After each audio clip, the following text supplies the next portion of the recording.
پہلے تو میں آپ کو اور پاکستان کے عوام کو ایک بات یقین کے ساتھ کہہ سکتا ہوں کہ ہمارا لانگ مارچ کسی حکومت کے خلاف نہیں ہے.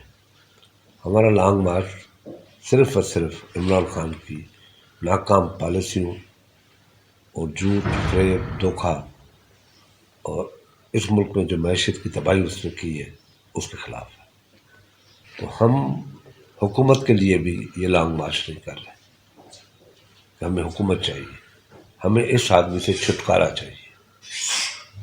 جہاں تک ہماری بات چیت ہے، بات چیت چل رہی ہے اور ہم مکمل طور پہ پرامید ہے کہ اس شخص سے اپنے پارٹی کے لوگ بھی پریشان ہیں اور اس کی ناکامیوں کا بوجھ ان کے پی ٹی آئی کے ممبر یا جو آزاد ممبر ہیں یا جو الائز ہیں وہ اس کی ناکامی کا بوجھ اپنے کندھے پہ لینا نہیں چاہتے، کیونکہ ان کی ناکامیاں اتنی ہوئی ہیں، جھوٹ اتنے بولے ہیں جو وہ اس جھوٹ کو، اس کی ناکامی کو اپنے کندھے پہ لے کے وزن لے کے الیکشن میں نہیں جانا چاہتے. یقیناً ہمیں احترام ہے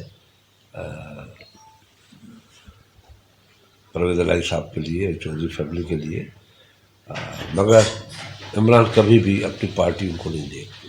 یہ میری بات گارنٹی سے لکھتی ہوں، کبھی بھی نہیں دے گا.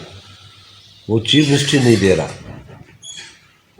تو ان کو اپنی پارٹی کیسے دے گا؟ کی بات میں اس کا ترجمان تو نہیں ہوں، مگر مولانا کی بات جہاں تک میں نے سمجھا ہوں، انہوں نے کہا کہ 48 گھنٹے میں بھی کچھ ہو سکتا ہے. اس نے اس سینس سے کہا ہے، یہ نہیں کہا 48 گھنٹے میں ہم پیش کر دیں گے. نہیں تو سر ڈیلے کیوں ہو رہا ہے؟ لانگ مارچ چل رہا ہے. لانگ مارچ جیسے ہی ختم ہوگا تو پھر long vote of no confidence move کیا جائے گا.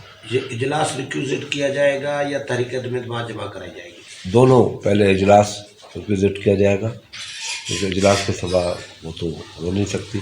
اس کے بعد تحریک عدم اعتماد پیش کی جائیں گی. اس دن سے کلاک جو ہے وہ چلنا شروع کرے گا. یقین کے ساتھ میں کہہ سکتا ہوں کہ 12 سے 13 لوگ ہیں پی ٹی آئی کے اور انڈیپینڈنٹ جو ڈاواڈول کیا ہو چکے ہیں، مگر وہ سوچ میں آ گئے کہ ہمیں عمران کی ناکامیوں کا بوجھ اپنے کندھے پہ نہیں لینا چاہیے. اور ان لوگوں نے پولیٹیکل فیصلہ کیا ہے.